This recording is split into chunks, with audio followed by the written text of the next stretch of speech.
कृपया हीच विनंती आपल्या सर्वांना करतो। पुन्हा एकदा रोहित पवार यांना शुभेच्छा देतो, पवार साहेबांना शुभेच्छा देतो, थांबतो। जय हिंद, जय महाराष्ट्र। धन्यवाद सन्मान्य श्री चव्हाण साहेब। यानंतर आदरणीय रोहित दादांची विनंती आहे की मंडळी कितीही आदेश आले तरी खुर्ची सोडू नका। स्पेशली इकडे ग्रीन बाल्कनीत बसलेले भावांनो विनंती आहे की तुम्हा सगळ्यांना सांगते इथे कापूस आहे, तूर आहे, संत्री आहे, माझ्या दूधवाल्या काकाची किटली आहे, माझ्या माय माऊलींचा कांदा आहे आणि तुमच्या सगळ्यांच्या प्रतिष्ठेला मोल मिळण्याकरिता विधान भवनावरती मोर्चा घेऊन जायचे आदरणीय दादांसोबत। यानंतर ज्यांना खरं तर बोलवायचे मार्गदर्शनाला त्यांच्याबद्दल काय बोलावं, शिवले जयांचे ओठ इथे होतो तयांचा वाचा मी, स्पष्टता परखडता निर्भीडतेचं दुसरं नाव म्हणजे संजय राऊत साहेब। संजय राऊत साहेब जोरदार टाळ्यांनी स्वागत करूया। महाराष्ट्र आणि भारताची कडाळती तो माननीय खासदार संजय राऊत साहेब।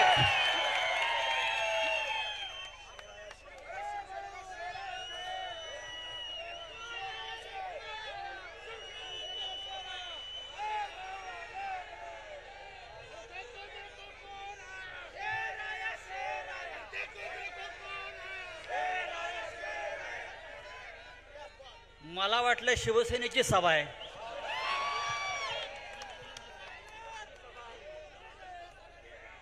या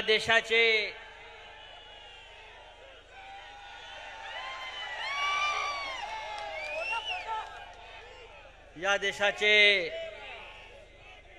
आदरणीय नेते,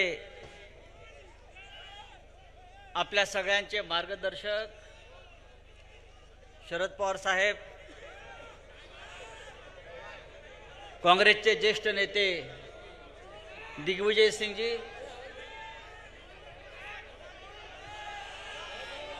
रोहित पवार,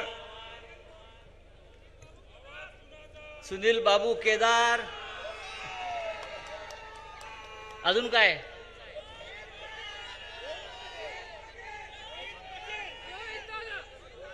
दोन्ही रोहित दादा,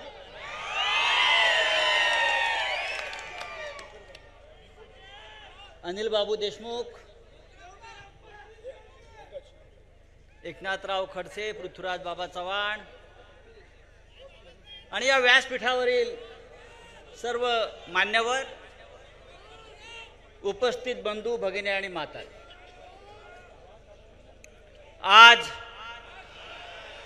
आदरणीय शरद पवार साहेबांचा वाढदिवस आहे। मोठ्या पवार साहेबांना शुभेच्छा देण्यासाठी आणि छोट्या पवारांना आशीर्वाद देण्यासाठी आपण इथे उपस्थित आहोत। मधले पवार लटकत पडले आहेत कुठेतरी।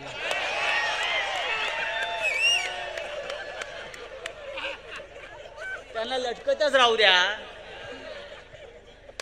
लटकत लटकत खाली पडतील आणि मग त्यांना कळेल आपण चुकीच्या झाडावर लटकलो। ही मर्दांची सभा आहे, ही लढणाऱ्यांची आणि संघर्ष करणाऱ्यांची सभा आहे, ही पळपुट्यांची गांडूंची सभा नाही आहे। आम्ही लढू, आम्ही संघर्ष करू आणि या महाराष्ट्रावर पुन्हा एकदा महाविकास आघाडीचं सरकार आणू। दिग्विजय सिंग आए हैं, आम्हाला वाटलं होतं ते विजयाची वार्ता घेऊन येतील मध्य प्रदेशातून, पण दुर्दैवानं मध्य प्रदेशची हवा आम्हाला कळली नाही। पण मध्य प्रदेशची हवा या महाराष्ट्राला लागणार नाही हे तुम्हाला मी आता सांगतो,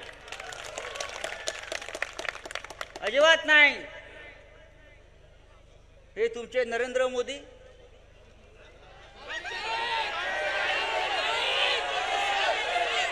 हे नागपूर, मला हेच ऐकायचं। हे नरेंद्र मोदी देशभरात फिरतात गॅरंटी द्यायला, ही गॅरंटी, ओ गॅरंटी, ओ गॅरंटी, उसका गॅरंटी, उसका गॅरंटी। पण ही सभा एक गॅरंटी देते नरेंद्र मोदींना, 2024ला तुम्ही सत्तेवर येत नाही आमची गॅरंटी। 2024ला फडणवीस तुम्ही सत्तेत नसाल ही आमची गॅरंटी. मग असे अमोल कोल्हे आपण बोललात काय एक फुल दोन हाफ काय कुठलं डबल इंजिन, तसं नाही आहे. हे एक फुल आणि दोन डाऊटफुल आहेत.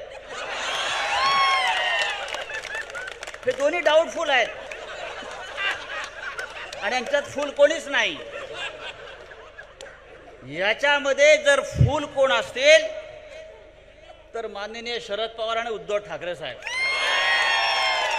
या दोघांच्या नेतृत्वाखाली या महाराष्ट्रात आणि देशामध्ये आपल्याला क्रांती करायची, लक्षात घ्या. आमची तयारी आहे ना संघर्ष करण्याची. काय करणार? अनिल बाबू देशमुख बसले, हे आमचे जेलमधले मित्र आहेत आणि जेलमधली मैत्री पक्की असते. संघर्ष करणाऱ्यांची मैत्री पक्की असते. आम्ही झुकलो नाही, आम्ही वाकलो नाही, आम्ही तुटलो नाही. या ना अंगावर. मी बाळासाहेब ठाकरेंचा शिवसैनिक आहे आणि मी पवार साहेबांचाही चेला आहे. याला म्हणतात double engine. Rohit Pawar 800 kilometre आपण चाललात. 10 वर्षापासून देश थांबलेला आहे म्हणून आपल्याला चालावं लागतं. काय सांगतात मोदी मोदी मोदी मोदी मोदी. हा देश 10 वर्षापासून एका डबक्यामध्ये या देशाचं डबकं करून हा देश थांबवला गेलाय. 10 वर्षापासून कोणते प्रश्न आहेत? या देशातला शेतकरी नाराज आहे, या देशातला तरुण नाराज आहे, या देशामधल्या महिला नाराज आहेत. या देशामध्ये सुखी कोणी नाही, मग सरकार कशा करता चालवत आहे? मगाशी सांगितलं, सगळे प्रश्न लोकांनी सांगितलेले आहेत. बाळासाहेब ठाकरे माननीय हिंदू हृदय सम्राट, हे मी नेहमी सांगतो. 2009 साली या नरेंद्र मोदींना प्रधानमंत्री पदावरून काढण्याचा निर्णय अटल बिहारी वाजपेयी यांनी घेतला होता. गुजरातच्या मुख्यमंत्री पदावरून. तेव्हा बाळासाहेब ठाकरे म्हणाले अटलजींना, असं करू नका. मोदी गया तो गुजरात गया. आता अख्खा देश सांगतोय मोदी आया तो देश गया. आपल्याला अत्यंत सावधपणे या पुढली वाटचाल करायची. अत्यंत व्यवस्थित यापुढे आपल्याला पावलं टाकायचे आहेत. हा जो एक विराट विराट विराट अशी सभा आहे, ही सभा नसून या देशाची वाट लावणाऱ्यांना हे दिलेला इशारा आहे, हे लक्षात घ्या. दिस इज फायनल वॉर्निंग. 3 राज्यात काय झाले त्याच्याविषयी आम्हाला काय पडलेलं नाहीये. महाराष्ट्रात काय होणार आहे याच्याविषयी आम्हाला पडलं. हा महाराष्ट्र शिवाजी महाराजांचा मर्दांचा देश आहे. महाराष्ट्र मेले तर राष्ट्र मेले, मराठा विना राष्ट्र गाडानं चाले, असं सांगणारा हा महाराष्ट्र आहे, लक्षात घ्या. हा महाराष्ट्र झुकणार नाही. तुमच्या छाताडावर पाय रोवून हा महाराष्ट्र उभा राहील आणि या महाराष्ट्राचा स्वाभिमान अभिमान काय आहे ते दाखवील. आमचे पक्ष फोडता, आम्ही तुम्हाला फोडून काढू 2024ला थांबा. बरोबर ना? त्याला मर्द आहे, हा मर्द मावळा आहे, मागे हटणार नाही.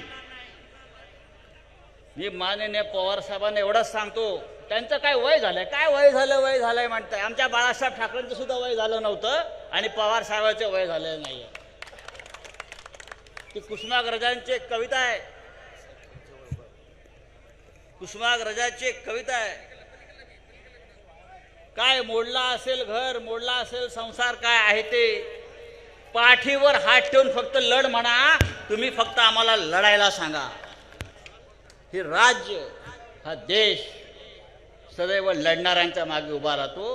रोहित पवार, आपण तरुणांचं नेतृत्व करत या महाराष्ट्राची जी पदयात्रा केलेली आहे, नक्कीच जेव्हा जेव्हा या देशातला नेता चालायला सुरुवात करतो तेव्हा या देशात आणि राज्यात परिवर्तन झाल्याचा इतिहास आहे.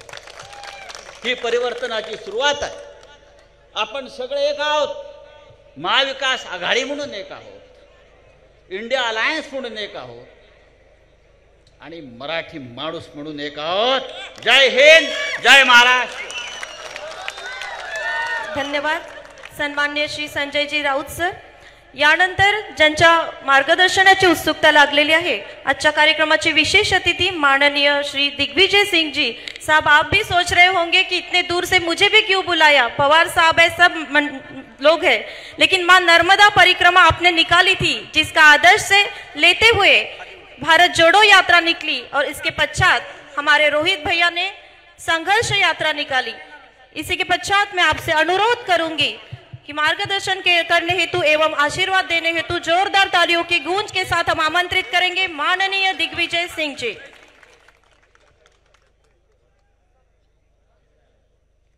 परम श्रद्धेय हमारे सभी के प्रिय नेता, जिनका कि आज जन्मदिन है, माननीय शरद पवार साहब, आपको हमारी सबकी ओर से हार्दिक बधाई, अभिनंदन और ईश्वर और प्रभु से यही प्रार्थना है कि और लंबे समय तक आप न केवल महाराष्ट्र लेकिन हम सब का आप नेतृत्व करते रहें. ईश्वर आपको और शक्ति प्रदान करे. आदरणीय जयंत पाटिल साहब, आदरणीय पृथ्वीराज सिंह चौहान साहब, आदरणीय संजय राउत साहब, मंच पर विराजमान हमारे आज के आयोजनकर्ता अनिल देशमुख जी, हमारे पुराने मित्र सुनील केदार जी, मंच पर उपस्थित इंडिया अलायंस के और महाराष्ट्र आघाड़ी के सभी नेतागण, आदरणीय हमारे वो युवा जिन्होंने 800 किलोमीटर की यात्रा की है, भाई रोहित पवार जी, और आप सब उपस्थित देवियों और सज्जनों. राजनीति में 5 सूत्र बड़े महत्वपूर्ण होते हैं. सबसे पहला है संपर्क. राजनेता यदि संपर्क नहीं करेगा तो राजनीति नहीं कर सकता. जब संपर्क करता है तो संवाद आवश्यक है, और संवाद आज मॉडर्न टेक्नोलॉजी में हर प्रकार के होते हैं. उसके बाद समन्वय, सामंजस्य और सकारात्मक सोच. हमारे इतिहास में पदयात्राओं का बड़ा महत्व रहा है. आदि शंकराचार्य जी से लेकर महात्मा गांधी और चंद्रशेखर जी, ऐसे अनेक नेता हुए हैं जिन्होंने पदयात्राएं करके जीवित संपर्क स्थापित किया है. मैं बधाई देता हूं रोहित पवार साहब को, जिन्होंने युवा संघर्ष यात्रा निकाली. 800 किलोमीटर पैदल चले. आपको सादर बधाई और शुभकामनाएं कि आपने जो युवाओं की पीड़ा, किसानों की पीड़ा, बेरोजगारों की पीड़ा समझने का प्रयास करके ये संघर्ष यात्रा निकाली है. मुझे पूरा विश्वास है कि आप सब लोग मिलकर एक आगे लड़ाई लड़ते रहेंगे. मैं अभी पूछ रहा था पृथ्वीराज जी से, कितने पद खाली हैं महाराष्ट्र सरकार में. मुझे बताया गया कि लाखों पद, शासकीय पद महाराष्ट्र सरकार में खाली है, और उनकी नियुक्ति न करके वो निजी हाथों में लोगों को सौंप रहे हैं. मैं आपसे अनुरोध करना चाहता हूं, नरेंद्र मोदी जी के बारे में हमारे भाई संजय राउत जी ने बहुत कुछ कहा है. 2 करोड़ लोगों को रोजगार देने का वादा उन्होंने किया था, और गारंटी देना उनकी एक आदत हो गई है. लेकिन गारंटी वो बदलती रहती है. हर दिन नई गारंटी देते हैं और पुरानी गारंटी भूल जाते हैं. इसलिए इन सब के ऊपर आपको भरोसा करने की जरूरत नहीं है. शरद पवार साहब हमारे बीच में एक ऐसे व्यक्ति हैं जिन्होंने जो कहा है सो किया है। और आज मैं इस बात को कह सकता हूं कि देश की राजनीति में यदि कोई ऐसा व्यक्ति है जिसके हर पार्टी के लोग इज्जत करते हैं, वो माननीय शरद पवार साहब हैं और हम उनका सादर, उनका सम्मान करते हैं। साथियों, आज इस देश में जो हालात चल रहे हैं आप सब देख रहे हैं। वैमनस्यता बढ़ती जा रही है, भाई भाई को लड़ाया जा रहा है। अंग्रेजों ने फूट डालकर राज करने की नीति अपनाई थी, लेकिन अंग्रेज चले गए और पीछे भारतीय जनता पार्टी और संघ के लोगों को छोड़ गए। और जो आज वही राजनीति से देश में राज कर रहे हैं।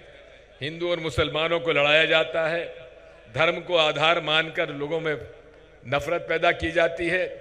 और इसीलिए राहुल गांधी जी ने 4000 किलोमीटर की यात्रा कन्याकुमारी से लेकर कश्मीर तक की थी, ताकि हम भारत के लोगों को जोड़ सकें। उन्होंने कहा था नफरत छोड़ो, भारत जोड़ो। उन्होंने कहा था हम नफरत के बाजार में मोहब्बत की दुकान खोलना चाहते हैं। यही एक भारत के अंदर इस देश की प्रगति और उन्नति का एक ही तरीका है। जब तक सामंजस्य नहीं होगा, जब तक शांति नहीं होगी, तब तक हम लोग इस देश को आगे नहीं बढ़ा सकते। रोहित, आपने जो रास्ता अपनाया है संपर्क करने का, इस संपर्क के रास्ते पर आप सदैव चलते रहें, यही मेरी आपसे प्रार्थना है। मैं आपसे इतना ही कहना चाहता हूं और अनिल देशमुख जी के प्रति आभार व्यक्त करता हूं और रोहित पवार जी के प्रति आभार व्यक्त करता हूं, जिन्होंने मुझे यहाँ आमंत्रित किया और मुझे आप सबसे मिलने का अवसर प्रदान किया। मैं इतना ही कहूँगा, 2024 के चुनाव सामने आने वाले हैं और 2024 के चुनाव में इंडिया अलायंस पार्टनर्स को जल्दी से जल्दी सीटों का बंटवारा करने के बाद हमें जल्दी से जल्दी हमारी जो नीतियां हैं उसके बारे में उजागर करना पड़ेगा। मुझे उम्मीद है कि यदि सब लोगों ने मिलकर चुनाव लड़ लिया तो हम लोग सफल हो जाएंगे। लेकिन एक बात जरूर है, बहुत सारी बातें सामने आती हैं, लेकिन एक बात मैं आपसे कहना चाहता हूं, आज के टेक्निकल युग में कोई मशीन जिसके अंदर चिप है वो सुरक्षित नहीं है, उसमें कुछ भी हो सकता है। इसलिए हम लोग इस बारे में कहना चाहते हैं कि कोई भी हमारे प्रजातंत्री व्यवस्था में जितने भी देश हैं, वहाँ जितने भी प्रगतिशील देश हैं, विकसित देश हैं, वहाँ कहीं भी ईवीएम का उपयोग नहीं होता है। लेकिन आज जब हम वोट डालने जाते हैं तो हमें केवल 7 सेकंड के लिए एक नज़रिया मिलता है, लेकिन पता नहीं उसकी प्रिंटिंग भी बराबर होती है कि नहीं होती है। इसलिए हम इस बारे में अनुरोध करना चाहते हैं, इस पर गहन मंथन होने की आवश्यकता है, क्योंकि आज बड़े से बड़े कंप्यूटर साइंटिस्ट से आप पूछ लीजिए, जिस मशीन में चिप लगा हुआ है वो सॉफ्टवेयर जो डला हुआ है, तो वो मशीन उस सॉफ्टवेयर का आदेश मानती है, ना कि उस मशीन को बटन दबाने वाले का। इसलिए इन सब बातों पर चर्चा करने की आवश्यकता है और इस पर आम सहमति बनाने की भी आवश्यकता है। मैं आज इस अवसर पर आप सबके प्रति आभार व्यक्त करूंगा जो आप लोगों ने मुझे आने का अवसर दिया, विशेष तौर पर हमारे अनिल जी का और हमारे जयंत पाटिल जी का और पवार साहब का, रोहित पवार साहब का। आप सबसे मुलाकात का मुझे अवसर मिला, बहुत बहुत धन्यवाद। भारत माता की, भारत माता की जय महाराष्ट्र। धन्यवाद सन्माननीय सांसद श्री दिग्विजय सिंह जी। सन्माननीय अबू आझमी साहेब आपल्यात उपस्थित झाले। मी सन्माननीय अनिलजी देशमुख साहेब आपणास विनंती करेल की आपण सन्माननीय अबू आझमी साहेब यांचं स्वागत करावं। रोहित दादा बोलते। पवार साहेबांना मला विनंती करायची आहे की जे तमाम युवा संघर्ष यात्री या यात्रेमध्ये जे चालले, तसंच या नियोजनामध्ये ज्यांनी पुढाकार घेतला, अनिल देशमुख साहेब असतील, जयंत पाटील साहेब, सर्वच पदाधिकारी, या सर्व जिल्ह्याचे प्रमुख, निरीक्षक, जे कुठल्या तरी जिल्ह्याचे प्रमुख आहेत, तसंच इथं असणाऱ्या युवांच्या वतीने आपल्यासाठी एक गाणं आम्हाला लावायचंय। नवीन गाणं आहे पण त्याचा खूप महत्त्वपूर्ण अर्थ आहे। तर मी विनंती करतो आपल्या सगळ्यांच्या वतीने आदरणीय पवार साहेबांसाठी एक गाणं होऊन जाऊ.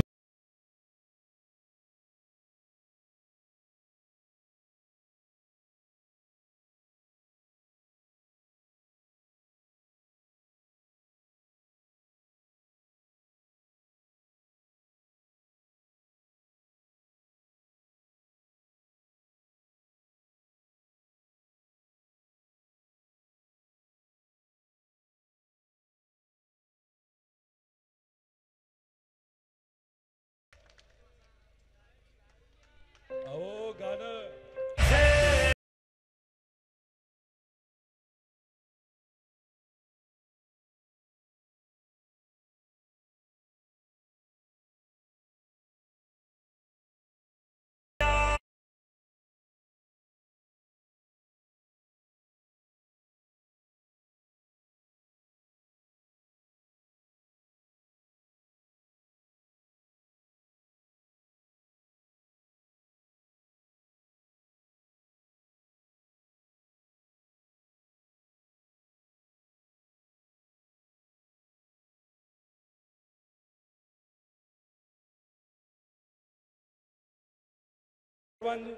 सर्वांना मार्गदर्शन करतील. पण आता या सरकारचा अहंकार बघा. खरं तर आपण विनंती केली होती की त्यांच्याकडनं कुणीतरी प्रतिनिधित्व करावं, इथं यावं आणि सामान्य लोकांच्या मागण्या, युवांच्या मागण्या ह्या कुणीतरी ऐकून घ्याव्यात. इथं मला पोलीस अधिकारी आले आणि त्यांनी या शहराचा कोणतरी भाजपचा अध्यक्ष आहे ते आपल्या सर्वांच्या मागण्या ऐकतील असं सांगितलं. चालणार काय तुम्हाला? चालणार का तुम्हाला? हे आपल्याला चालणार नाही. गरिबाच्या मागण्या त्या त्यांना ऐकाव्याच लागतील. इथं येऊन जर तुम्ही ऐकणार नसाल, आम्ही येतोय तुमच्याकडे. पण साहेबांचं भाषण झाल्यानंतर, आणि तुम्हाला माहिती आहे का मागचे जे सगळे स्पीकर आहेत ते काही समाजकंटकांनी अनेक स्पीकर कापले होते. त्यामुळे हे अशा विचाराचे लोक आहेत. आपल्या गाड्या अडवल्या होत्या. तुम्ही कितीही प्रयत्न करा, लोकशाही मानणारे आम्ही सर्वजण आहोत. या सरकारला अजून 15 मिनिटं देतो. साहेबांचं भाषण हे आपण सर्वांनी शांततेत ऐकायचं. एकदा हे सर्व मान्यवर आपापल्या बाहेर गेल्यानंतर कुणी इथं हलायचं नाही. 15 मिनिटं देतो या सरकारला. आपल्या सर्वांच्या वतीने साहेबांचं भाषण शांततेत ऐकायचं. मग या सरकारला युवांची ताकद आपल्या सर्वांना दाखवून द्यायची. आदरणीय पवार साहेबांना विनंती करतो की आपल्या सर्वांना ते मार्गदर्शन करतील. धन्यवाद. जोरदार टाळ्यांनी स्वागत करूया माननीय शरदचंद्रजी पवार साहेब. आजच्या या युवा संघर्ष यात्रेच्या निमित्ताने साहेबांना या महाराष्ट्राचा सह्याद्री जो कधी दिल्लीसमोर चुकला नाही, त्यासाठी आहे त्या जागेवर उभे राहून दोन्ही हात वाजवून त्या महाराष्ट्र सह्याद्रीसाठी होऊ द्या. आगे बढो. हिंदुस्तानचा बुलंद आवाज. शरद पवार, शरद पवार. अरे दिल से कहो, हिंदुस्तानचा बुलंद आवाज. शरद पवार, शरद पवार. गूंजता रहेगा सदियों तक, ऐसा आगाज लिख देंगे और लहू के हर कतरे से पवार साहब जिंदाबाद लिख देंगे.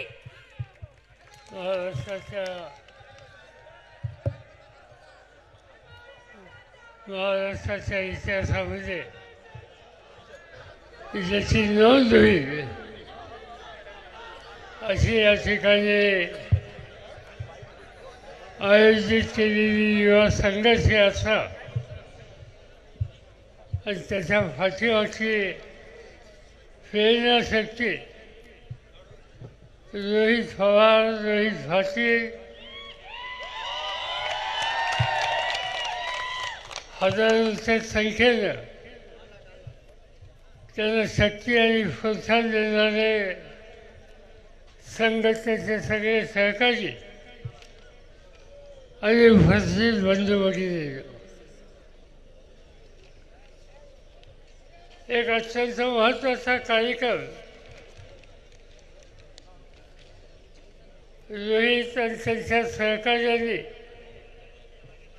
हा आयोजित केला.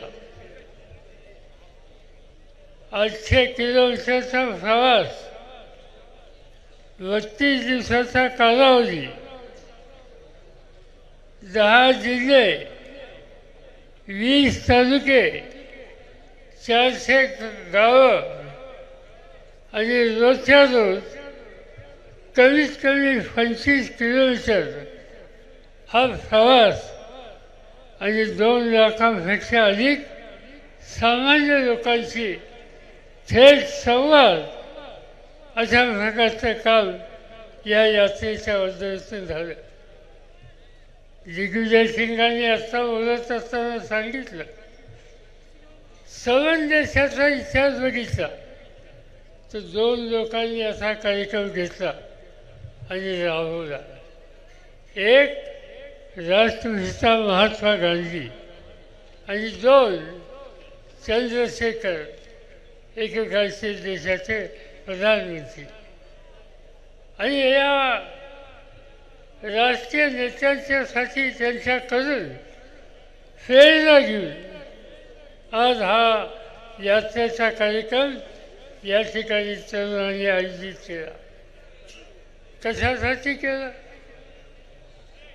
तरुणांचे काही प्रश्न मांडले, मग पदभरतीची असेल, कंत्राटी कामगारांचे असेल, रिक्त जागा भरायची असतील, अशा अनेक प्रश्न आज तर फिजीच्या समोर आवासून बसले आणि त्यांच्या जीवनामध्ये एक प्रकारची स्थिरता ही देण्याच्यासाठी हे हातामध्ये घेऊन ही यात्रा इथपर्यंत आली. हे सगळे करत असताना भागाचा, गावाचा, तालुक्याचा, जिल्ह्याचा, राज्याचा विकास आणि त्यासाठी गुंतवणूक याही गोष्टीकडे लक्ष दिले. आणि या देशामध्ये काळ्या इशी इमान राखणारा हा जो शेतकरी आहे आणि त्याची शेती आज त्यामधली संकट यातनं त्याची सुटका करण्यासाठी अनेक कार्यक्रम हातामध्ये या संघर्ष यात्रेच्या माध्यमातून घेतले. शिक्षणाकडे लक्ष आहे, कायदा सुव्यवस्थेकडे लक्ष आहे, सामाजिक आणि क्रीडा या क्षेत्राकडे आहे. अलीकडच्या काळामध्ये आरक्षणाचा प्रश्न जो गंभीर झाला, मग तो मराठा आरक्षण असेल, धनगर आरक्षण असेल, लिंगायत आरक्षण असेल, मुस्लिम आरक्षण असेल, या सगळ्याशी संबंधित नव्या पिढीला एक प्रकारचा आशावाद देण्याची जबाबदारी राज्य सरकारची आणि केंद्र सरकारची आहे. आणि ती फारच नसतील तर त्यांना जागा करणं आणि त्यासाठी ही संघर्ष यात्रा आहे. आणि म्हणून मी या सगळ्या तरुणांना मनापासून धन्यवाद देतो की तुम्ही हा जो कार्यक्रम घेतला आहे, या कार्यक्रमातून जे चित्र तयार होणार आहे ते महाराष्ट्राला आणि देशाला योग्य रस्त्याचे धोरणे नेण्याच्याबद्दलची काळजी करणार आहे. ही यात्रा अत्यंत महत्त्वाची आहे.